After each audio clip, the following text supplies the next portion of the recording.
台语文千万字，逐工要和大家做伙来捌一字。咱台语有真侪连接词，毋若是听起来有意思，咱台语开口嘛会搁较有。今仔日要甲大家小解这一字，就是其中一个字，这字就是字，读第五条，字与字，某人读做字。字用伫咱台语是用来做语助词，嘛是两句话相连的字。会当讲是也安怎，搁安怎，也是也搁，咱讲而且安怎。以后、其后，咱讲是之后。若是讲一个物件一点仔尔，敢若安怎？咱讲是字以，字金就是现金、现此时。带大家做伙来小解这两个词。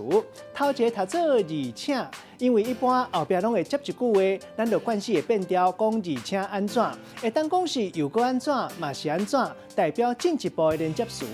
第二个咧是不离过，嘛会当讲是毋过，也毋过不过，但是。咱用一句话来举例，甲这两个词合做伙。譬如讲，2月有一个礼拜六，本来是休困日，不二个为了补班，也是爱上班，而且有人可能搁爱加班。今仔日小解这一字读做字，另外一个音读做离，提供给观众朋友来参考。